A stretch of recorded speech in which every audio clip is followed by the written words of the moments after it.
from about the life of Jesus that we have in our modern Bibles. And for the next 2 months or so leading up to Easter, and then a couple weeks after Easter, we will be learning from chapters 26, 27, and 28 of this book, the final 3 chapters. And if you don't already know this about the Gospel of Matthew, basically these 3 chapters is when things get quite dicey in the storyline. We are now well within the final week of Jesus' life, and for the most part, we are going to be in the final few days before his crucifixion in the Bible.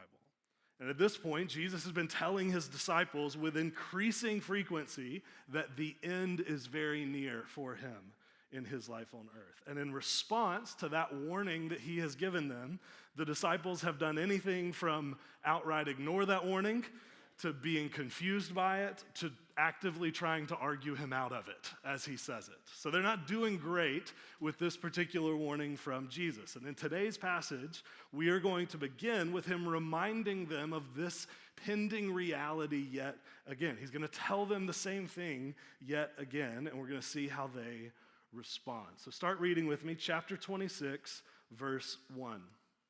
When Jesus had finished saying all of these things, he said to his disciples, "As you know, the Passover is 2 days away." The Passover, if you're unfamiliar, was the Jewish celebration of when God brought the nation of Israel out of Egypt. The Passover, Jesus says, is 2 days away, and the Son of Man, that's Jesus' favorite name for himself, the Son of Man will be handed over to be crucified. Jesus, again, making it abundantly clear to his disciples what is about to happen. Verse 3. Then the chief priests and the elders of the people assembled in the palace of the high priest, whose name was Caiaphas, and they schemed to arrest Jesus secretly and kill him. But not during the festival, they said, or there may be a riot among the people. So let's pause briefly for a bit of context here. So Jesus just told his disciples yet again that in a matter of days he will be handed over to be killed. And turns out, right around the same time that he says this group of people known as the chief priests are plotting behind the scenes to accomplish precisely that. Now, you might ask the question, why does this group of people have it out for Jesus? Sounds like there's some beef there, right? There's something going on in the background to where they want to eliminate him from the picture. In short, for context, it's because Jesus has been regularly taking aim at this group of people, the chief priests, as of late. So just a day or two before this story happens, he waltzed into the temple, which was the chief priest's place of employment and the center of the Jewish faith at the time. And while he was there, Jesus started turning over tables and calling out the chief priests for their corruption and immorality. I don't know what your experience is with calling out hyper-religious people and their morality, but it tends not to go well. So they don't love that Jesus did that at the temple. Jesus has also been saying since then that in no uncertain terms, the temple that they prize so highly, that's at the center of their very faith, that temple is going to be toppled and destroyed in the very near future. He also starts doing this thing lately where he claims to be God in the flesh, which according to the chief priests is blasphemy. So take your pick, really, out of the things Jesus has been doing. But for one reason or another, this group of people and some others connected to them are a tad peeved at Jesus at the moment, to put it lightly. And apparently they are irritated and angered to the point that they are ready to eliminate him altogether. They're ready to kill him. But there's one caveat to their plan that they mention. They decide that they should not arrest Jesus, quote, during the festival. And that's the festival of unleavened bread, which connected to the Passover, or they say there will be a riot. So here's what that's all about. We found out in our last section of Matthew that during this particular week of the year, leading up to the Passover, the city of Jerusalem would actually swell from about 50,000 people as a population to potentially over 2 million people. Just for clarity, that would be like the population of Manhattan and Staten Island combined descending upon Kingsport, Tennessee for a week. That's quite the influx of people to happen in the course of a week. Plus, many of those 2 million people that are there in the city, because of another stunt that Jesus has just pulled, now believe him to be the Messiah, the long-awaited liberating king of God's people. Jesus almost started a riot a few days ago in Jerusalem when he rode into the city on a donkey. So around 2 million people in tight quarters, under Roman oppression, celebrating a pastime of liberation from past oppression, and who now believe that their liberator is in their midst. To put it mildly, tensions are a bit high in the city of Jerusalem at this very moment. So that means that the chief priests are angry, yes, but they're also smart. They know that if they arrest Jesus in broad daylight while everyone there in the city thinks that he's the Messiah, they will have a very unideal situation on their hands. And people will likely turn on them for what they are doing to Jesus. So they decide to wait until Passover, to wait until after Passover to do what they're going to do, or at least that's what they decide at this point in the story. And it's at this point that the author of the story, Matthew, actually pans the camera over to a totally different scene. He's going to return to the chief priest before we're done this morning, but for now, the scene actually changes entirely. So keep reading with me in verse 6 of our passage. While Jesus was in Bethany, at the home of Simon the leper, a woman came to him with an alabaster jar of very expensive perfume, which she poured on his head as he was reclining at the table. So Jesus is at a guy named Simon's house enjoying a meal with the disciples and likely a few others. While he's there, a woman approaches the table and uses a jar of her perfume to anoint Jesus' head. Now, this would have been a show of honor and affection in that culture at that time. We also know from the Gospel of John's account that this isn't just any woman. It's actually Mary, the sister of Martha and Lazarus, who we read about elsewhere. She we think, was one of Jesus' female disciples. The jar of perfume that she uses would have been worth approximately a year's wages. So the description, very expensive, by Matthew is a pretty good description. I mean, just think about something that you own right now that is worth a year's salary. Chances are that's a pretty important item to you, or bare minimum something you don't want to misplace, right? So this is what Mary does. Economically, this was very likely the most expensive item she owned, likely by a long shot. But then she does the unthinkable with the item. She pours out all of the perfume on Jesus' head in an act of worship to him. Now, the disciples notice this and don't like it. Verse 8. When the disciples saw this, it says, they were indignant. Why this waste? They asked. This perfume could have been sold at a high price and the money given to the poor. Now on the surface, I want us to realize this actually seems like a very understandable objection to what's happening.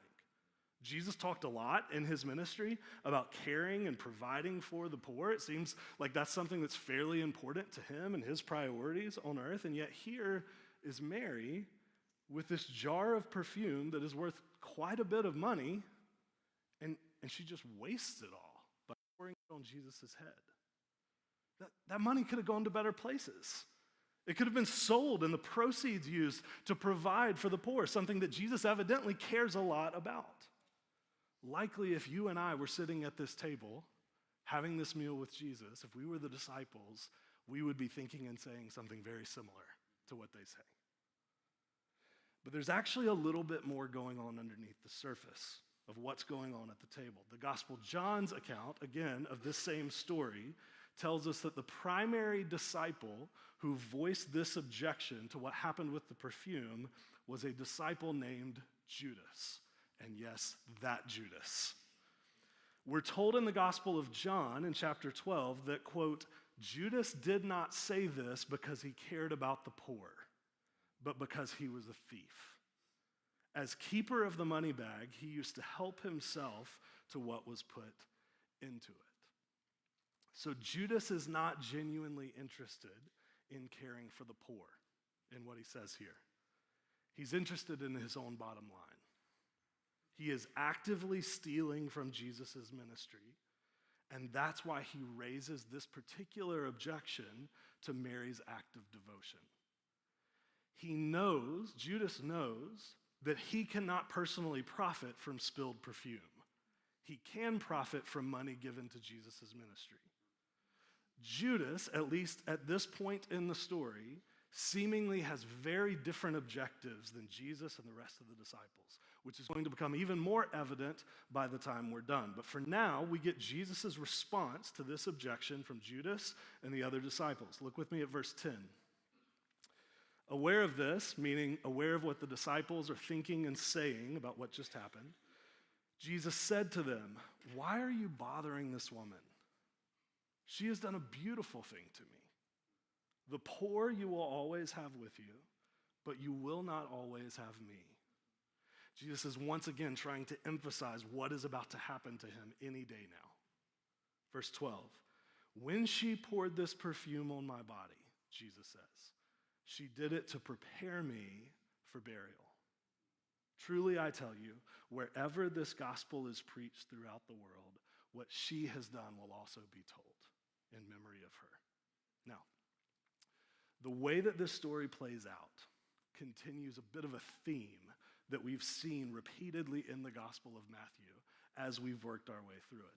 And that is the theme that theologians will call reversal, the theme of reversal. So over and over again in the Gospel of Matthew, we've seen that the characters in the story that should understand things about Jesus typically don't understand things. And the characters that aren't expected to understand things about Jesus based on their ethnicity or education level or background or lifestyle or any number of other factors, those characters who you wouldn't expect to understand things actually do understand things. Jesus will repeatedly point out in the Gospel of Matthew that the people his society esteems, like chief priests and Pharisees and teachers of the law and others, that those people are not actually all that impressive in his book. And then he will turn around and marvel at the faith and devotion of people that his society typically does not esteem, like prostitutes and tax collectors and Roman soldiers and pagan Gentile women.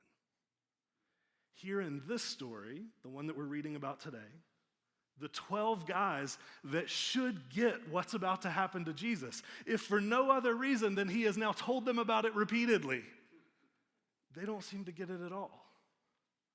While Mary, who hasn't spent anywhere near as much time with Jesus directly as they have, who hasn't been privy to many of those same conversations that he's had with them, she apparently does get it. Jesus points that dynamic out to the disciples and then says that because she gets it, because she understands what is happening here, what she has done will also be told throughout the world as a memory to her. No doubt, a big part of that is this story's inclusion in 3 of the 4 Gospels that people read and study about to this day. Now, we don't get to know how all of the disciples respond to this rebuke from Jesus, but we do find out in the passage how Judas responds. Look with me in verse 14 of the passage. Then one of the 12, the one called Judas Iscariot, went to the chief priests. So you remember them? The ones actively trying to find a way to locate and arrest Jesus. Judas goes to them, 15, and asked, "What are you willing to give me if I deliver him over to you?" So they counted out for him 30 pieces of silver. Now, we don't know exactly how much this was because the original language here is kind of obscure, but it is likely around 4 months' wages, maybe a little bit less. So it's not nothing, but it's also significantly less than the perfume worth a year's wages that Mary just poured out in front of Jesus, which I think is at least part of why Matthew mentions these stories back to back. Judas is willing to betray Jesus for far less money than Mary is willing to devote in worship to Jesus.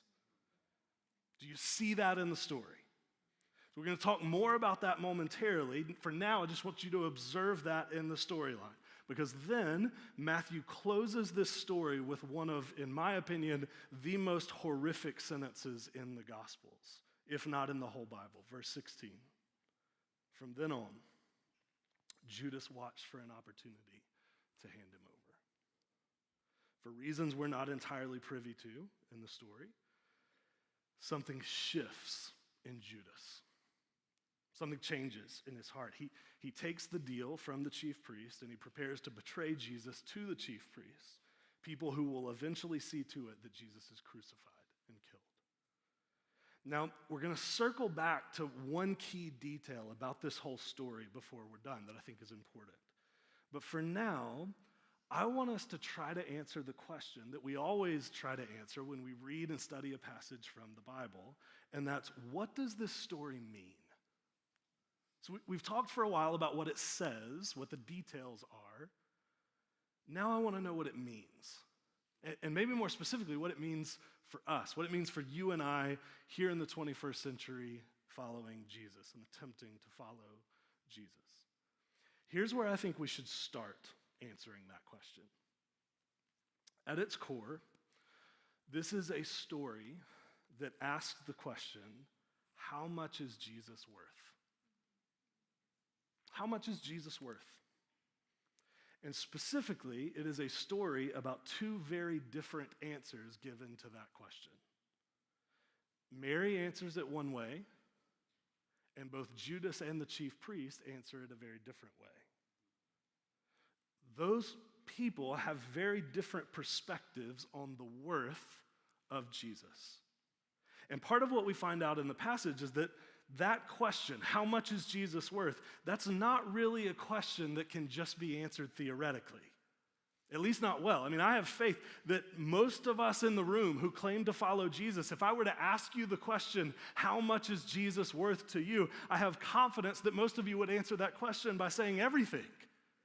Jesus is worth everything to me. But here's the thing. How much Jesus is worth to us isn't a question that can only be answered with our words. It gets answered with your life. It's not a theoretical question. It is a very, very practical question. In the story, we find out how much Jesus is worth in very practical, very measurable terms, right? 4 months' wages, approximately, versus a year's wages. The most valuable possession that Mary has offered up in worship to Jesus versus the very life of Jesus for a bit of financial gain by Judas. From those details in the story, I think we could say that there are two different ways to measure how much Jesus is worth to a person, to people like Judas and Mary, and to people like you and I today. Two different ways to answer that question. First, how much Jesus is worth to us gets measured by what you use Jesus to gain. What you use Jesus to gain. In the story, Judas leverages his relational proximity to Jesus to offer Jesus up to the chief priests. And in just a couple of weeks, we will read about how Judas leads a crowd directly to Jesus as he prays in a garden, betrays him with a kiss, hands him over, and then collects his 30 pieces of silver in return. Judas sees Jesus as an item in his arsenal to be traded and bartered with in order to obtain what he really wants in life. In his case specifically, Judas's case, it's money. That's what he really wants.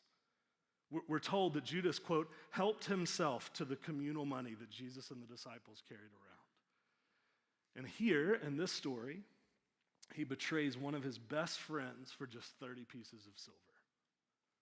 The thing Judas wanted most in life was money, and he used Jesus in order to gain it. So I would just ask you the question, are there any things that you often use Jesus to gain? Maybe for you, like Judas, it's money. Maybe you were told somewhere along the line that if you followed Jesus, he would in turn ensure that you are blessed financially. And if you're honest, that's at least a big part of why you decided to become a Christian, for money. Now, maybe you believe that in the sort of comical way that you see televangelists on TV with big cufflinks talk about, like maybe that's how you believe it, or maybe you believe it in a much more subtle way than that. You just think that if you believe in God, if you follow Jesus, he will ensure some measure of financial stability and provision in your life as a result. Maybe that's it for you. Maybe it's money. Maybe for you, it's not money, it's relationships. So if you were just completely honest with yourself, you would say that you decided to follow Jesus because you were under the impression that if you did, he would provide you with someone to date and eventually marry. And it doesn't help that sometimes churches and pastors will at least hint at this, if not outright promise it, right? Follow Jesus and trust your life to him. And when you're least expecting it, he'll bring along the right person for you. I've heard that sermon preached time and time again in churches. It'll happen for you eventually, they say.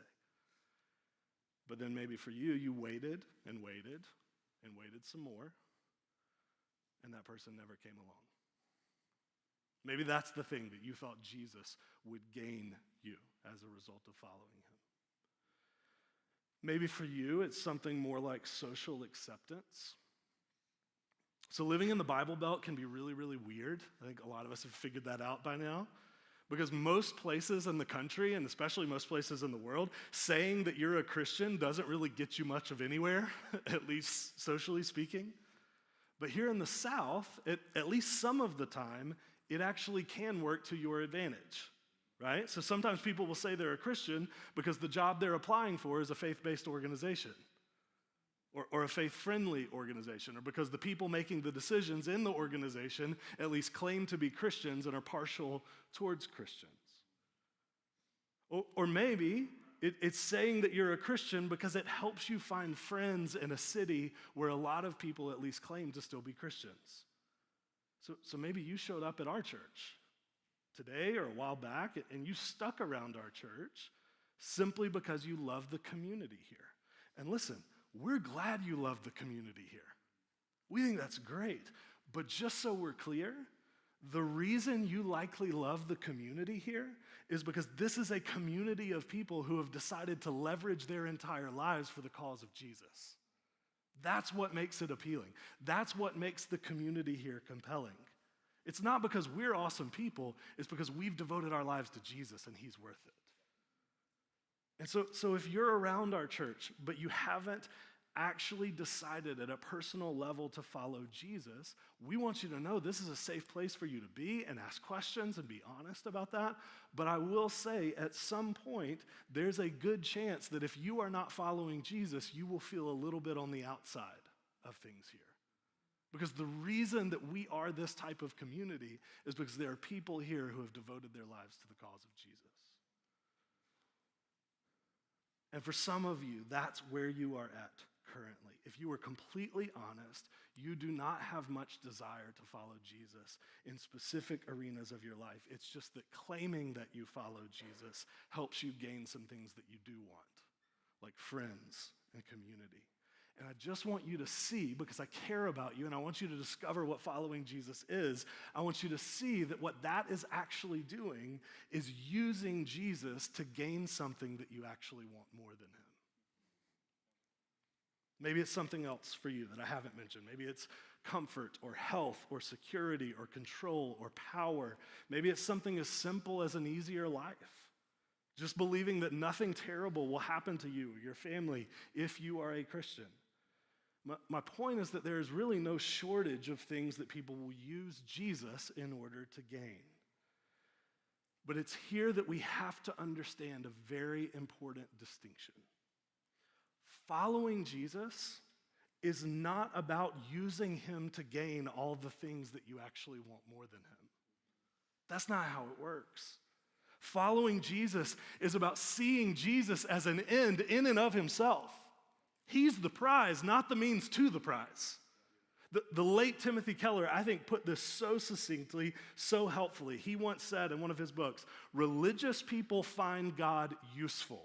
In other words, they use him to gain something else that they truly want. But, he says, Christians find God beautiful. Christians find God beautiful. Or instead of beautiful, we could say worthy. Christians find God worthy. That's what it means to follow Jesus. Not to see everything else in the world as worthy of giving him up, but to see him as worthy of everything else that you might have to give up. If Jesus is what you use to gain something else, that means you are actually worshiping something other than Jesus. You're in essence worshiping yourself by claiming to worship him. But that's not following Jesus. Following Jesus is about seeing Jesus himself as the prize worthy of everything else that we might have to give up. Which brings us to the second way of determining how much Jesus is worth. And that is what we give up to gain Jesus. What we give up to gain Jesus. So Mary, in the story, is quite the contrast to Judas. We're told that she arrives at the house where Jesus is at the table for dinner, and she pours out a year's worth of wages. In all likelihood, the most expensive item that she possesses. She pours it all out on Jesus. She wastes it all on him, at least from the perspective of the disciples. And yet Jesus commends her for what she does. He holds her up as an example before Judas and before the other disciples. He holds her up as a picture of what true devotion actually looks like. Of what it truly looks like to see Jesus as worth everything, even your most prized possessions. Mary understood Jesus to be worth, quite literally, anything and everything that she had to give. And I can't help but see Mary's example in this story and wonder if we need to recapture some of this in our own hearts today. Because here's the reality, at least right now, in the modern West, we don't always feel like we have to give up very much to follow Jesus, right? I mean, certainly not our most prized possessions or the things and people closest to us. Like for most of us, when our families found out that we had decided to follow Jesus, they probably didn't disown us as a result. They might have actually liked it. They might have celebrated it, right? Or maybe they pushed back on it a little. Maybe they got a little bit weirded out by that decision of ours. Maybe for a select few of us, they did actually turn hostile about it towards us. But that probably didn't happen for the majority of us. Most of us probably didn't get fired from our job when people at our job found out we were Christians. Right? I mean, same thing. Maybe they got a little bit weird. Maybe we didn't get invited as often to go out for drinks after work with the rest of the crew, maybe something like that. But I highly doubt that many of us lost our jobs over it. The simple fact is that, at least currently, that is not typically the situation here in the States. But I'll tell you right now, there are plenty of places in the world where that is the situation. There are places where if your family finds out that you decided to follow Jesus, they hold a funeral for you because you are essentially dead to them from that point on. Places where if people at your job find out that you follow Jesus, you're done immediately. And you're probably not getting a job anywhere else that knows anything about it. There are places in the world where if the local government finds out that you're a Christian, you are detained or jailed or worse as a result. And here's what's fascinating to me about those places in the world. In a lot of those places where that is the situation, that is the dynamic, Christianity is growing like crazy. The kingdom of God is growing and expanding faster in those places than you would ever imagine. Why do you think that is? Well, I would imagine it's at least in part because those harsh dynamics force each and every follower of Jesus in those places to make a decision and answer a question. Is Jesus worth it? Is he worth losing everything? Or is he not? And over again, what we're seeing is Asian believers and Iranian believers and Nigerian believers say out loud, yes, he is worth losing everything if that's what it comes to. Jesus is worth giving anything and everything that I have to give up in order to gain him. The posture of those believers reminds me so vividly of Jesus saying in the Gospels, whoever saves his life will lose it, but whoever loses his life for my sake in the gospel will find it. Now, just for clarity, I don't bring any of that up to shame or guilt anyone here in the U.S. I don't think we need to feel bad about the fact that our country is, at least comparatively, less openly antagonistic towards the Christian faith. But I do bring it up as a way of asking you, what do we need to be okay losing or giving up for the sake of Jesus? For the cause of Jesus, for the kingdom of Jesus to go forward. You may not ever be asked to lose your family for following Jesus, but you absolutely may have to face estrangement from your family. You may absolutely have to face many difficult, uncomfortable, awkward conversations with them. You may absolutely have to decide whether to stand up to your family or not. You might be in a position where you can make things easy and comfortable for your family and with your family, or you can stick to your convictions, but you cannot do both. You may not ever have to forfeit your job for following Jesus, but you absolutely may be passed over for a promotion. You may absolutely have to answer uncomfortable questions to your coworkers about what you believe and why, and be accused of hating groups of people that you in fact do not hate. You might be in a position where you have the opportunity to do what's right or to do what's going to get you a raise. You might be in a position where you can lie to get ahead, or you can tell the truth and stay exactly where you are. You may be misunderstood, misinterpreted, misrepresented because of what you believe. All of that very well could happen at your job.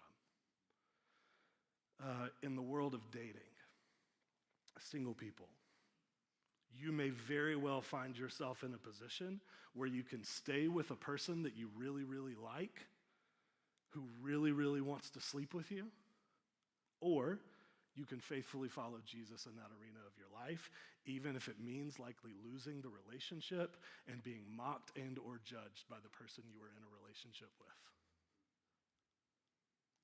As a parent, you might find yourself in a position where you can have your kid participate in every single extracurricular activity that there is on offer. Or you can say no to some of those opportunities so that your family can be involved in a local church, even if that means your kid's missing out on some fun stuff. You see, whether we fully realize it or not, in every single one of those scenarios and more, the question we are being asked to answer is, how much is Jesus worth? How much is he worth to us? What are we willing to lose or give up or forfeit for his sake? What are we willing to give up because of him, to get more of him in return? You and I, just like Judas, just like Mary, are faced weekly with decisions, big and small, that reveal our functional answer to that question. How much is Jesus worth? Is he worth the fear of missing out? Is he worth the pain of strained and awkward relationships? Is he worth singleness? Is he worth a loss of potential income? Is he worth giving up a night every week to go sit around a table with other followers of Jesus, even when it's inconvenient and frustrating and awkward? Those are not theoretical questions in the least. They are very practical, measurable questions, at least a lot of the time. So I want to ask all of us that question today. I just want to ask point blank, how much is Jesus worth to you? How do the decisions and priorities and choices in your life answer that question at a functional level?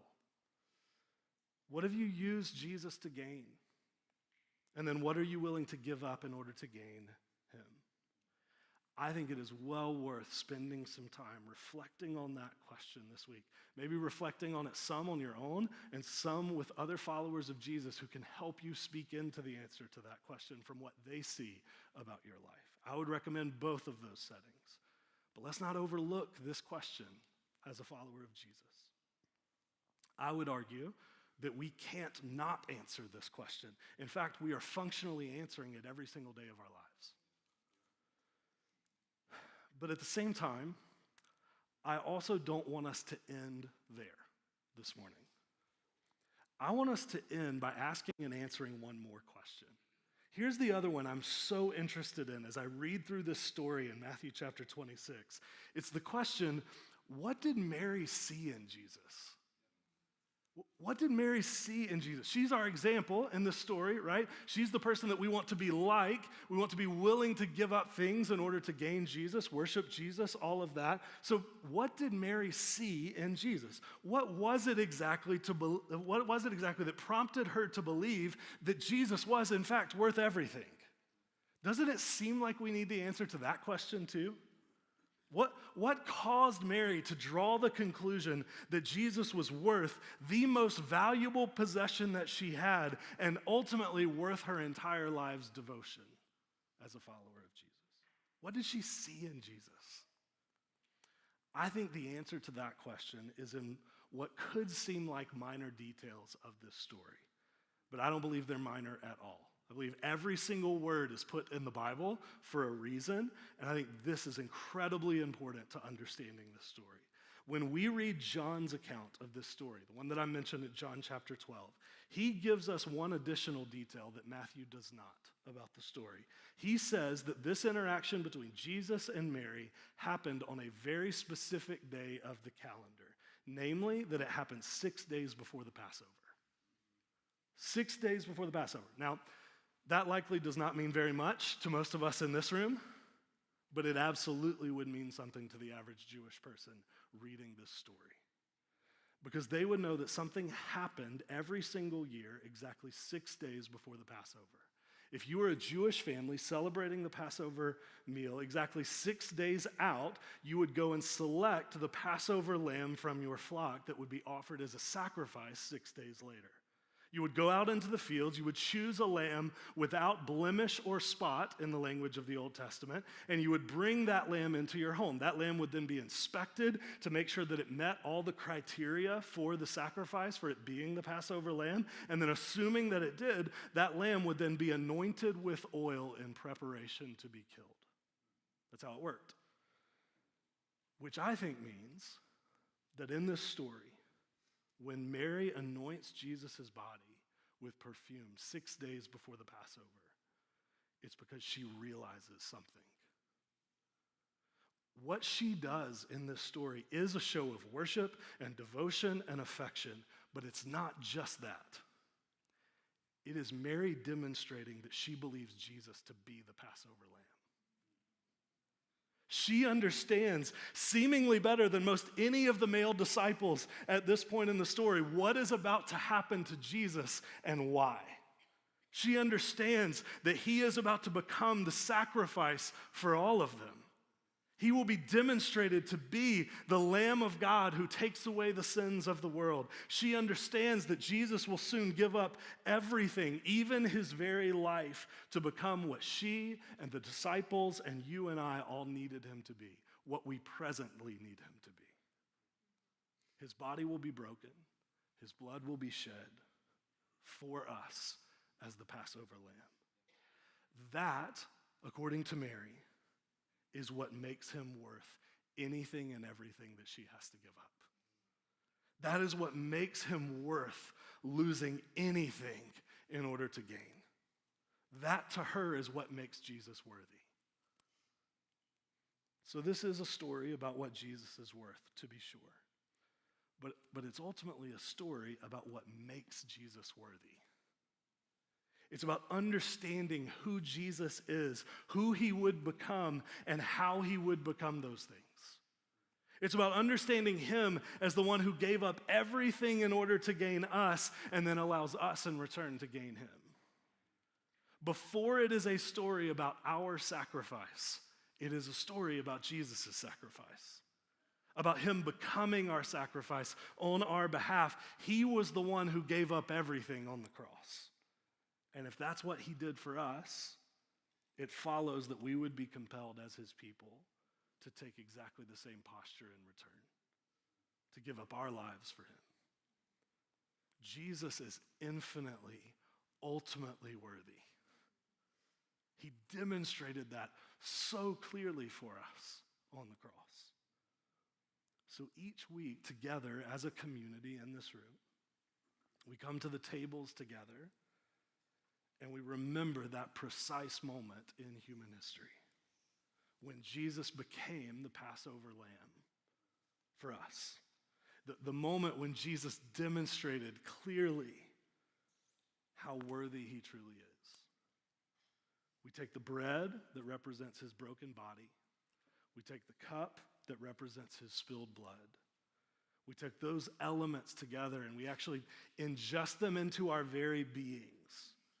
We take those elements into our bodies and we ask that he would help our lives and our hearts reflect that same glory, that worth that we see in Jesus. So as we do that, I just want you to consider our question. What is Jesus worth to me?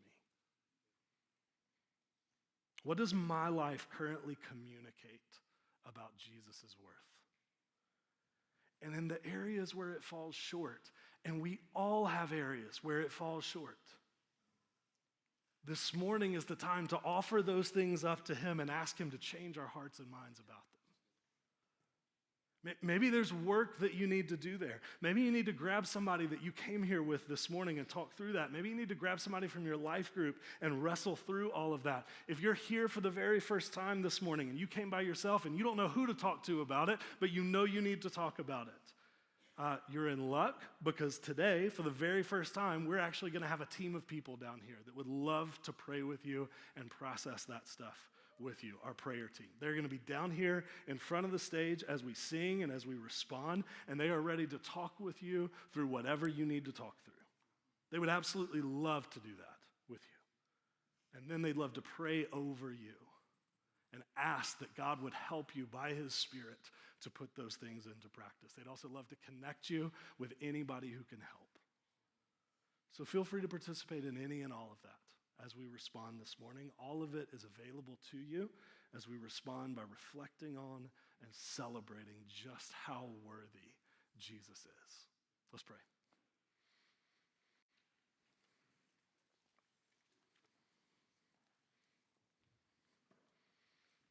Father, we thank you for Jesus.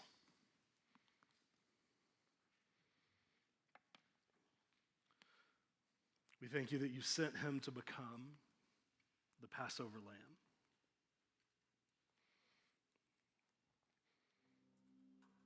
God, for all the things that he would endure, for all the things he would walk through in the final days of his life to ensure that his presence and his peace and his comfort were available to us. But God, ultimately we know what he was making available to us in those days was his entire self. God, we thank you that the Word became flesh and lived among us. God, we thank you that he endured so many of the things that we endure. He suffered so many of the things that we suffer. And ultimately that he went to the cross on our behalf so that we could know not a single thing can separate us from him. So God, this morning I pray that we would reflect on the question, how much is Jesus worth to us? I pray that we'd answer that question honestly and truthfully. I pray that we wouldn't neglect it, that we wouldn't turn a blind eye to the obvious answers that our lives are giving to that question. But God, I pray that we would know at the same time that the reason you sent your Son to become the Passover lamb for us is because our lives will always fall short of the glory and the worth that is Jesus. But that you have made a provision for that so that we can come to you. We can offer everything that we've got. Not because that earns us right relationship with you, but because you've already sent your Son to earn it in our place. So God, would you help us this morning to respond to that reality, whatever that needs to look like, however we need to do that. God, would you give us the courage and the willingness to respond, to reset our entire lives on the unending, unfathomable worship and worth of God. God, we ask for your Spirit's help. We ask that he would be with us and in our midst as we respond. And we ask all these things for your name, for the glory and worth of Jesus' name. Amen. You're invited to respond with us.